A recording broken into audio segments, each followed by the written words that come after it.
Welcome back to the Content Mavericks Club, and I am delighted for the first of this new series to welcome someone to the show that I met very recently, and I was immediately impressed, not just because she has built a wonderful business and has been very successful with it, but also because it was somebody that I immediately felt comfortable with, had a nice connection with, and I'm just very, very, very happy to welcome Michelle Adams to the Creative Kin Studio.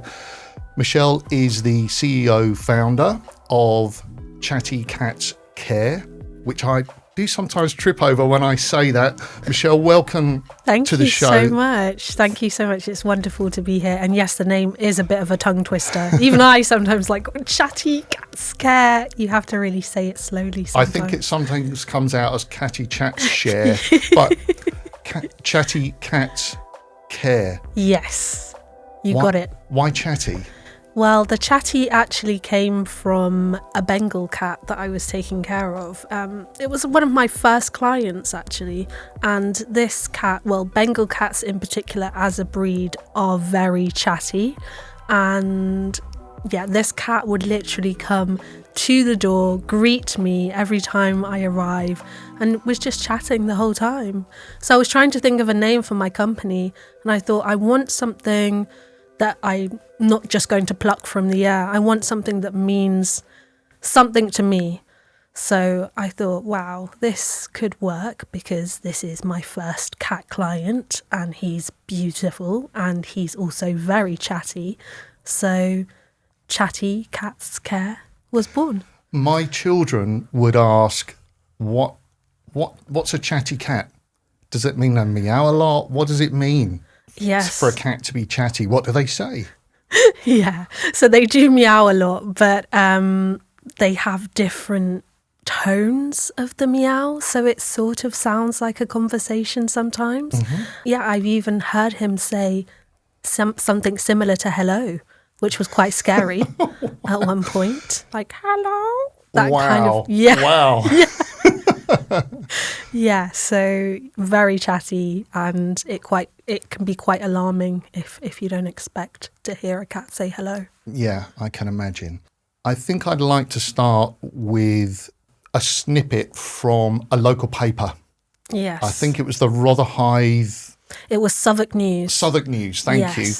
And the headline was something along the lines of Rotherhithe girl does 100k business. Yeah.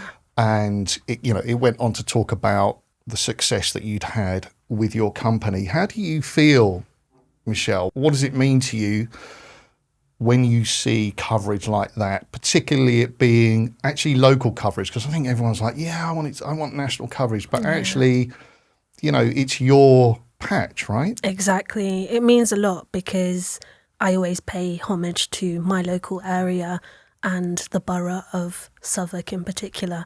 Although I do operate in other areas such as Royal Greenwich and different areas all over London, Southwark is where I started the business. So it means a lot to me, and it was so nice to see that coverage, and so many people actually reached out to me on social media with positive praise, and it was really nice. It made me feel good, and I feel like the journalist really wrote nice things about me, which was nice to read. And when is that article from? It is from, I want to say springtime last year. Right. Yes. Right. So Chatty Cats Care is about 5 years old. Yes. And so this is kind of a firm 4 years into your journey. Yes. I have had other coverage before, yeah, but smaller coverage from different places. My university actually have me in their prospectus. That's Goldsmiths University.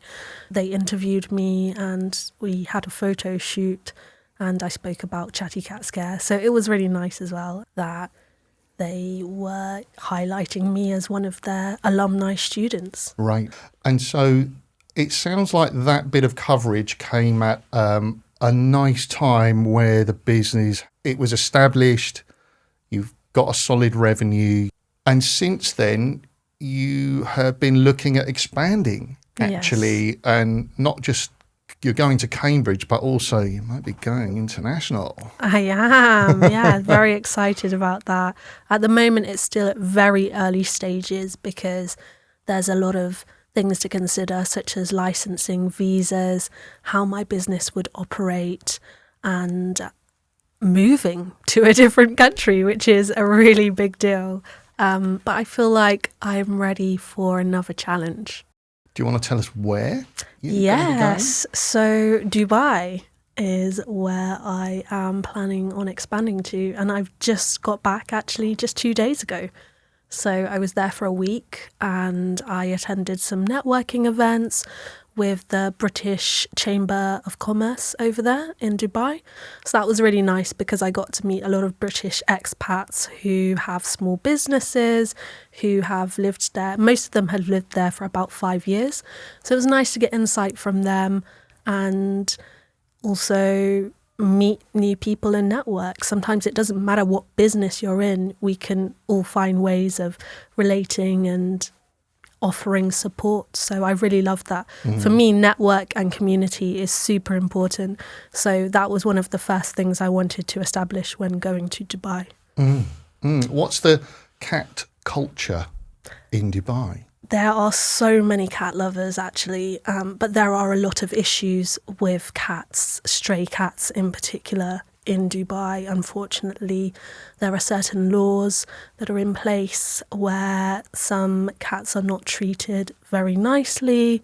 They see them as a problem, and unfortunately, some cats are taken for extermination, which is really sad. But there are groups of people who capture cats for R&R, so they will take them to the vets, get them spayed and neutered, and then set them free, and then they feed them on a regular basis, which helps the cats and also the community.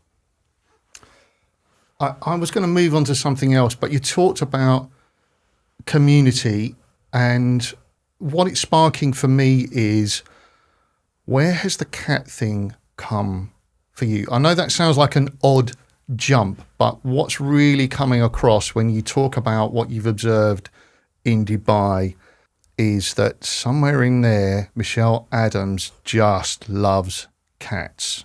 Yes. Right? I definitely do. Yeah, that was a passion. For me, I think if you're not passionate about your business or what you do, then it's very difficult to want to continue it. You know, a lot of people have a very short lifespan of some companies, and that's what they choose. Sometimes people just want to start something, make lots of money, and then have an exit plan. But for me, this is definitely more of a passion, more of a lifestyle business, and I'd love to continue this as long as possible. Yeah. Let's circle back to the community, because I think this is where I see this linking to your content marketing efforts, your social media efforts. Just give us the lay of the land. Which channels are you out there on when it comes to your content? So Instagram is definitely my main channel. I love your Instagram page. Thank you so much. And I've been building that for quite a long time, since the beginning actually. So it's something that I've really focused on and grown from scratch really. And it was a great time to start that because it was during the pandemic and lots of people are online during that time. So I was able to get quite a lot of views on the page, a lot of people interacting with the posts. So it's been going well.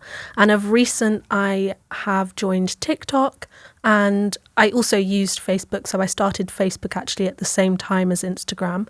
And then of recent, LinkedIn, I've been posting a lot more on that platform as well. From recall, I think the Instagram following is about 15,000. Is that right?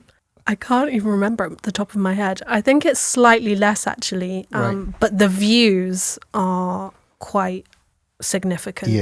Yeah. I think at one point, and last month I believe it was, I had 1.2 million views on the page, which was amazing. That's cats on Instagram. Yeah. They're kind of made for each other, aren't they? Absolutely. It's the perfect platform to show cats because people really feel good. You get those feel good endorphins when looking at silly cat videos. Yeah. So I think even if somebody isn't a huge fan of cats, they still watch cat videos. Yeah, I think that's true. I think that's true. And so what do you want from TikTok that you're not getting from Instagram? So I have 2 separate TikTok accounts. One is a personal account where I speak about business, I give tips to people, I talk about the networking events I've attended, I talk about travel, because for me, travel is something I'm passionate about as well. I travel a lot. I've probably been to around 50 countries, and it's something that is very closely linked with my business because we rely on people traveling and going to wonderful destinations, and then they book our services. So if I can give travel inspiration, people then book travel, holidays, and they also need a cat sitter. So it works well. So in a way, I'm kind of trying to sell a lifestyle, which I think is working so far. That is fascinating. I love that. It's kind of strategic thinking up the pipeline, really. Yes, because you have to really think about your ideal customer. Who are they? What do they do? Where do they work? Are they local? Are they regular travelers? And regular travelers are people that I definitely want as clients. Either they're going for work or business, or they're expats themselves, so they're going back to visit their families in various countries, or they just love travel like I do. TikTok is something that you're attacking for personal branding and to offer this extra strand. Exactly. So that's what the personal TikTok is about. And then I have a Chatty Cats Care TikTok as well, where I'm posting cat content and I'm giving information, educational information about cats, such as hypoallergenic cats or how to deal with an aggressive cat. I try to give more tutorials on TikTok, and they seem to be going quite well on both channels, on my personal and the Chatty Cats Care channel as well. I'm interested to know what the engagement is like across those 2 channels, because I don't have an active TikTok. I dabbled in it, and what I noticed was it's almost like a rocket going. You know, that when you publish something, it's a vertical climb, and then it kind of comes back down just as quickly, and almost zero tail. Yes. was what I noticed. Yes, it can be disheartening. That's what happened to me. And I thought, is this a way of TikTok trying to get me to spend on ads? But I feel like I've worked out a method that works for me and also gets my posts either viral or gets them viewed a lot on the For You pages, which is important. Everybody wants to try and get on the For You pages. And a way to do that is by really making everything explicitly clear. So I'm writing text at the beginning of my videos. I'm putting all the hashtags. I'm writing as much information as possible so that the algorithm can decipher what my post is about. For example, I just made a post yesterday and it was about traveling to Kenya, and that has now got around, I want to say 2,500 views, which is great. It's landing on people's For You page.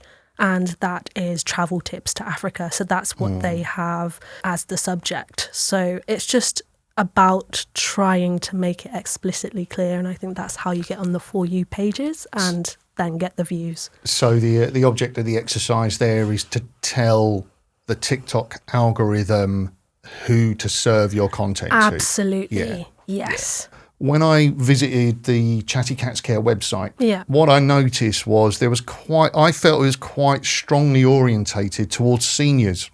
Oh, okay, interesting. It was just an impression I took. Yeah. There's quite a lot of discussion about the little extra parts of the service, picking the post up, the security aspects. Yes. And I was just interested, actually, is that older demographic an important part of your client base? Absolutely. Yeah, they are. Retired couples tend to go on cruises or tend to now want to travel more or see family abroad. So they definitely are important. And the reason I have that information on the website is because I'm literally listening to customer feedback and making sure I'm making that clear on our website that we do offer those things, because that's what people have asked for. When I went to the website, what really, really impressed me is that there's this combination of actually a very simple offer. I mean, you've got different tiers of service, but ultimately it's a pretty straightforward offer. We'll come to your home, we'll look after your cat, we won't just shove some food in front of them, we're going to spend some time, and we're going to do these other bits to show that we, to add some service, pick your mail up, change the litter tray, leave the place as you want it to, and show a bit of care. And I absolutely love that. But what I'm curious about is you've got this senior demographic, retirees. Yes. So they're going to be 60 plus. Yes.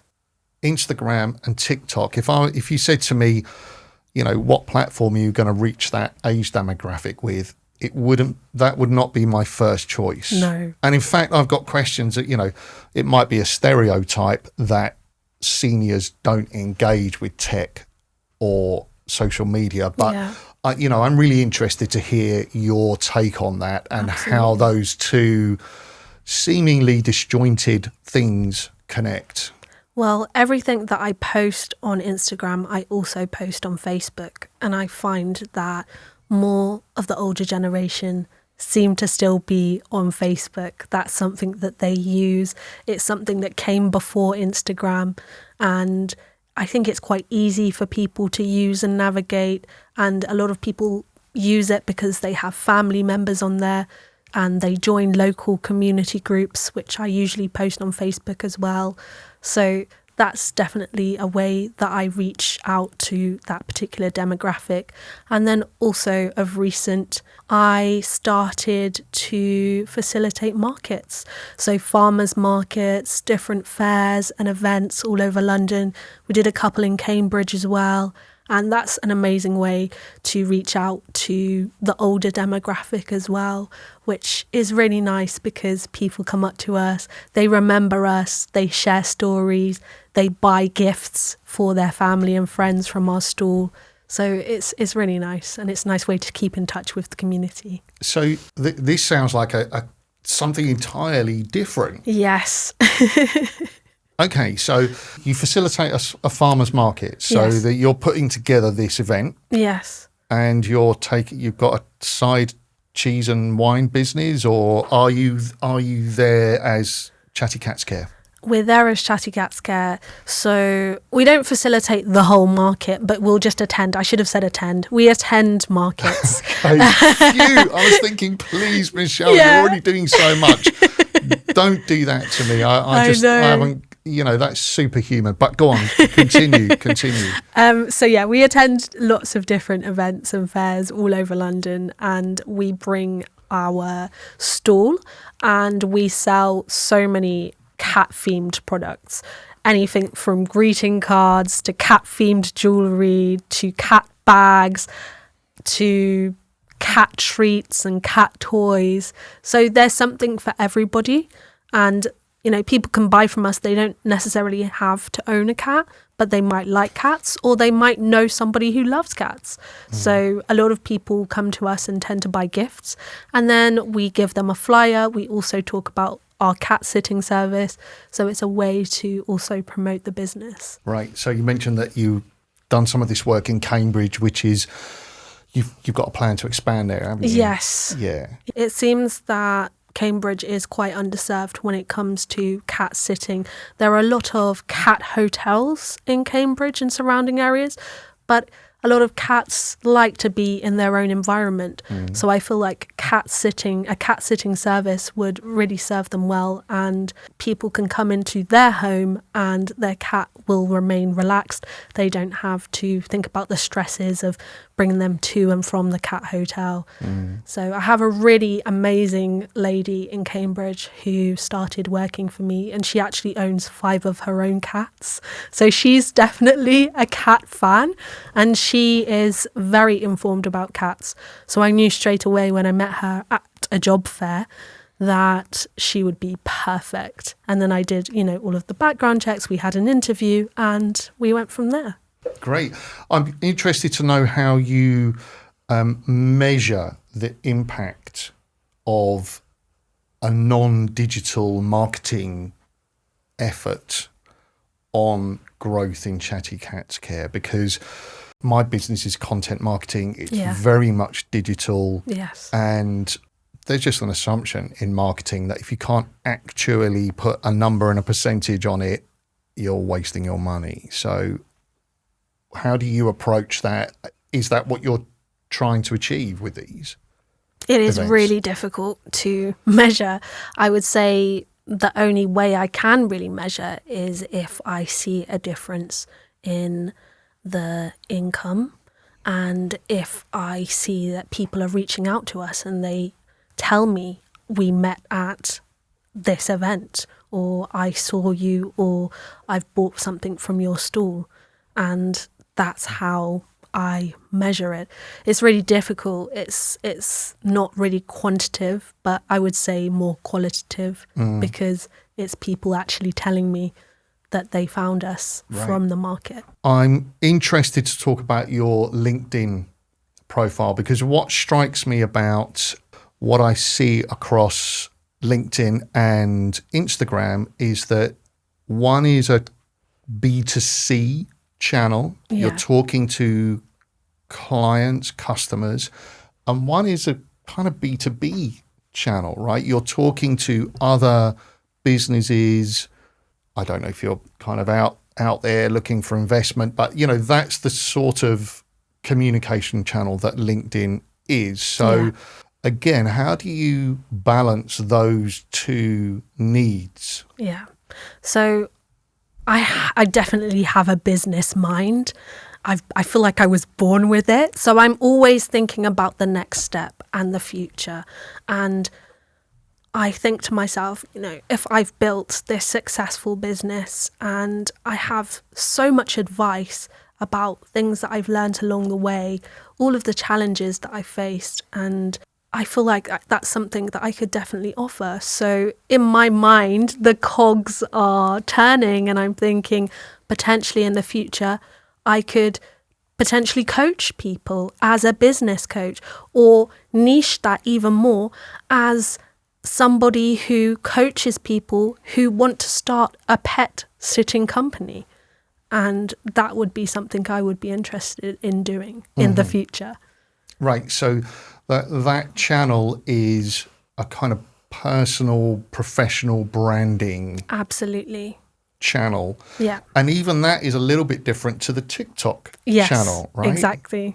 So I have to work all of them so differently and strategically. How do you keep across it? I think my brain would explode.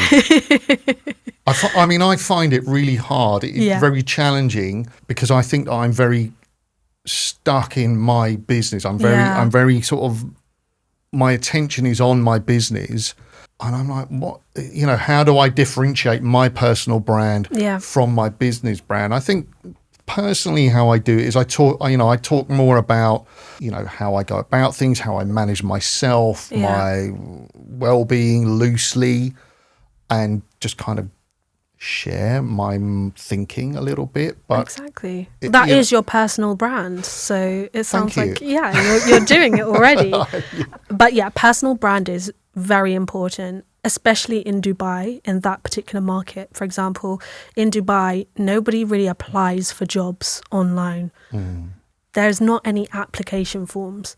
Your brand is what they're buying. And LinkedIn is taken extremely seriously in the UAE.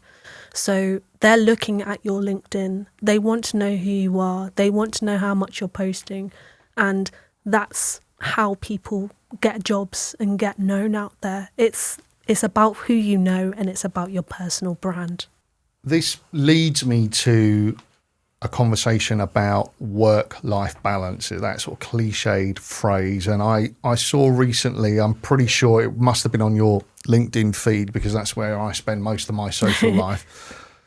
My social media life, my social life. Both. And it was talking about your routine, how you go through your day, and it's very focused on self-care. And you talked about actually, Well, I did laugh because at one point it said, I only really spend kind of 4 to 5 hours working on my business. And then it said, and then after that, I go and do 3 hours of cat sitting. I was like, that's Yeah. okay. But it doesn't feel like work. That's why. Right. Yeah.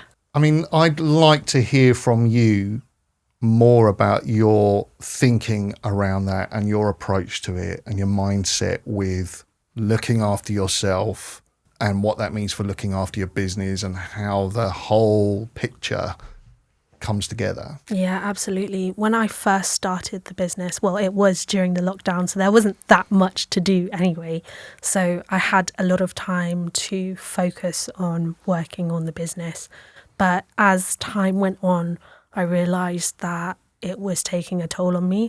I felt almost obligated that I had to work on my business continuously for it to be successful. I felt pressured to answer client emails straight away, even in the middle of the night sometimes. And I had a partner at the time, and sometimes we would clash because he would be like, I've come here to spend time with you. Personal partner. Yes, a personal partner. Yeah. And then, I'm just working on my laptop. And he was like, it's not fair. Well, I would be like, well, you don't understand because you don't have a business. Like, this is what I have to do.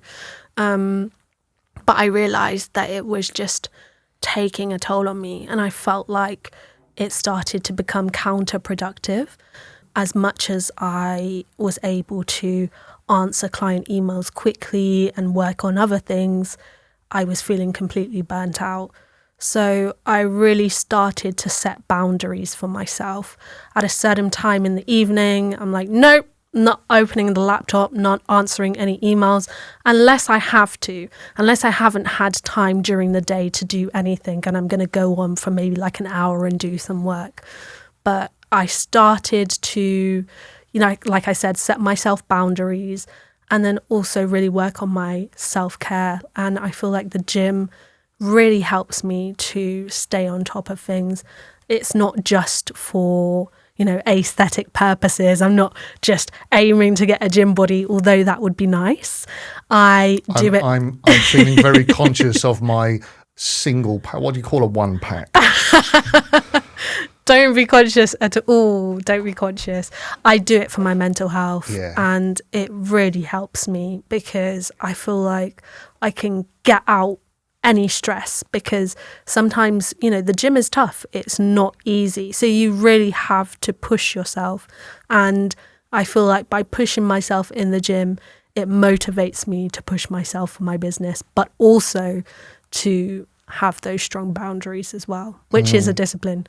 Because it can be easy and very tempting to overwork. Yeah, I totally recognise that. I think I'm maybe in a different place in that curve myself, where I know it's something that I need to do better with. I recognise that the boundaries aren't clear enough. Yeah. And that, my waistline is expanding and are the bags under my eyes. Oh, you can't, it's sort of that fall away in self-care, I suspect is part of every founder entrepreneur's journey at some point.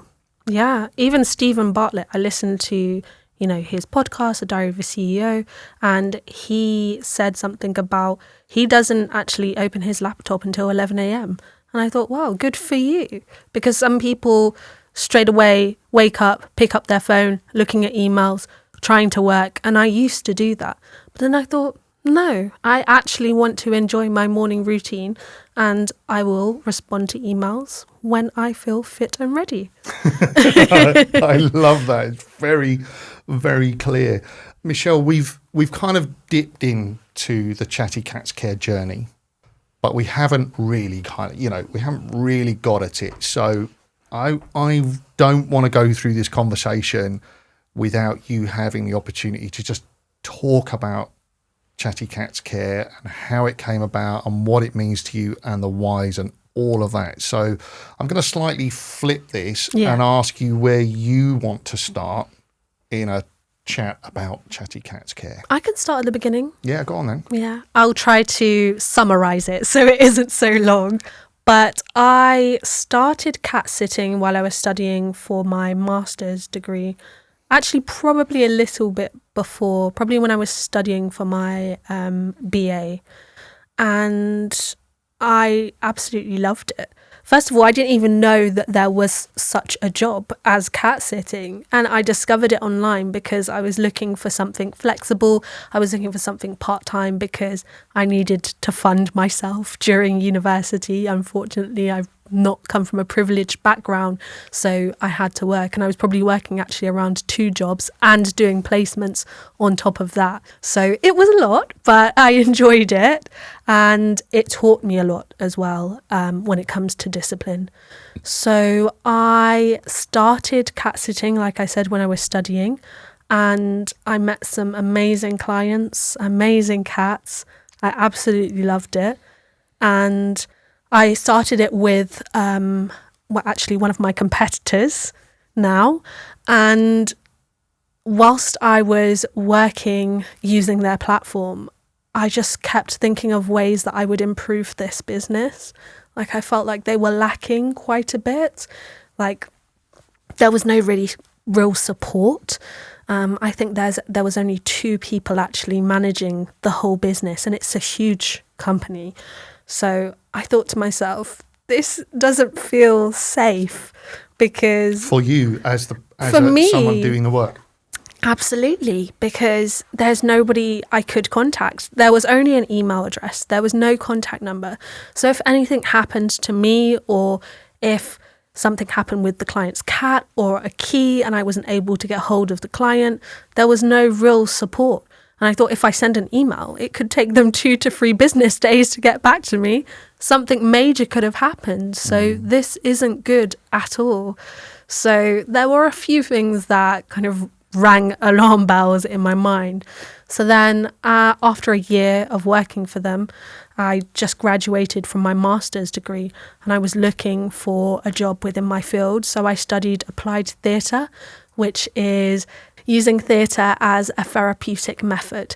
So I could work in hospitals, I could work with adults with disabilities, ex-offenders, for example, many different routes. So it's a super competitive industry, actually. And there were a few jobs that I applied for, and it wasn't just an application.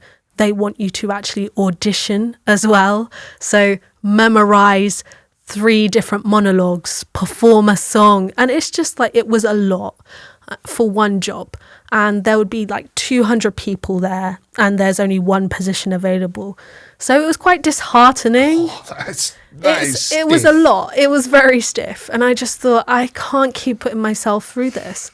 And I always had like this entrepreneurial spirit about me, and I knew that I wanted to start a business, but I wasn't sure in what. I actually wanted to start a performing arts school at first, but I then pivoted and I thought, actually, cat sitting has been going really well. This model, this business model that the other company has, is really good, but I think I can do it better. And yeah, that's where it started. So me and my ex-partner at the time, we started cat sitting together, and it was just me and him for about a year, and it was going really well because he loved cats as well. He has his own cat called Fifi, and we were a really good partnership in terms of work and relationship. So it worked well. And as it started to grow, because he was a personal trainer and he started his business as well, so he had less and less time to give to my business, which I understand. He wanted to pursue his own dream too. So then I had to really bite the bullet and hire people. And that was really difficult for me because I'd grown this business. It was my baby. I'd nurtured it. And I thought, if I bring somebody in, how can I trust them? How can I trust that they are going to withhold my business the way that I do? Or how can I trust that they're not going to let me down and just not go to the bookings and lie to me or try to scam me or whatever? So there was a lot of huge risk for me, and I'm quite an anxious person anyway sometimes. But I really had to just bite the bullet, and I started hiring a few people, mostly through recommendations actually, because I wasn't quite ready to put it out to the public on a job site. The question that's coming up in my mind is how you overcome that challenge, because an employee is never going to have the same mindset about the business as you as the business owner. I got a few recommendations from friends, from clients, and I took those people on. And yeah, it went really well. I have to say though, like through the 5 years, of course, there have been highs and there have been crazy lows as well. And I have been let down by some people. But as time has gone on, I've learnt how to deal with that and also separate my own personal emotions from work, which is very difficult. Now this I want to get involved with. This I want to get involved with, because I have to say this is something that I've been speaking with my counsellor about. Yeah. You know, just how do you kind of, because running a business, it's, gosh, if only it was a straight line up, I right? know. It is literally a roller coaster. It is. And personally, I really recognise how my emotional state can actually be quite attached to the latest phone call and how I feel about that. It's quite detached from the bigger picture reality. Yeah. It's so hard. I used to really struggle with it. It does help having a support system, because I really needed it, and I was leaning on it quite a lot during those periods, because I feel like a lot happened at the beginning of my business in terms of challenges, and I'm actually grateful for those experiences, and I'm grateful that they happened when they did, because now in 2025 I'm able to reflect and deal with things a lot better. And I recognize it as well. I'm like, wow, I handled that really well, and I'm actually really proud of myself. Or somebody, wrote an unfair review, and I'm like, before I used to take that so personal, and I would even get quite emotional or cry over it. But now I'm just like, well, a lot of companies face these challenges, and I feel like the more you grow, the more challenges you do face, and you just have to learn how to deal with it, but in a professional way, and also separate yourself. It's almost like I have to be two different people. I mean, I am myself, and I definitely am authentic as the CEO and founder of Chatty Cats Care. What you see is what you get, but also my professional persona is a lot different to who I am as a person, and I have to really dial back who I am as a person sometimes to just be professional. That's interesting.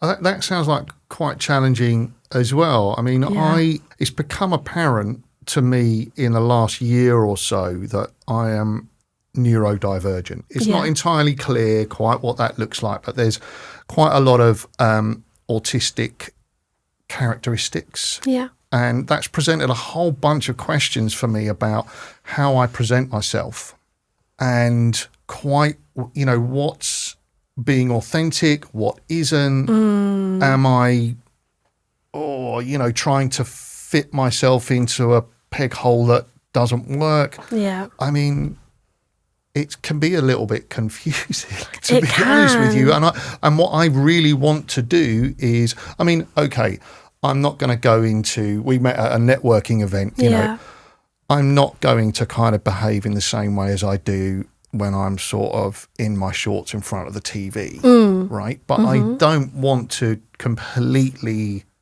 I don't want to present as somebody I'm not ever. Yeah. You don't want to make like a fake persona, like this is me when I'm outside, but when I'm inside, I'm myself. Yeah, you want to bring elements of yourself, and you don't want to lose yourself completely. Where is Chatty Cats Care going? I mean, you've got this really well-established base in London. You've moved to Cambridge, is happening now. Dubai is in the offing. It sounds like an empire. It's becoming an empire. I would love that.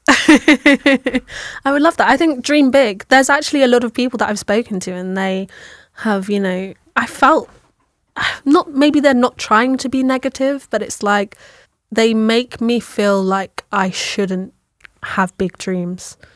And these are quite, big industry leaders that have given advice and tips. And maybe that worked for them. But for me, I will always dream big and think about what I can do next. In fact, I've now just recently, this is an exclusive, collaborated with a pottery company, and we are planning to collaborate and create some cat-themed pottery events. Perfect. Yeah. So it could literally take me everywhere, and that's what I love about the business and Chatty Cats Care. I could go anywhere with it, and I love that. You heard it first on the Content Mavericks Club. Indeed. Lovely. So my final question. We're here in 2025. Chatty Cats Care is 5 years old. You're expanding. I mean, it's going brilliantly, and what you've achieved is amazing, Michelle. It's so impressive.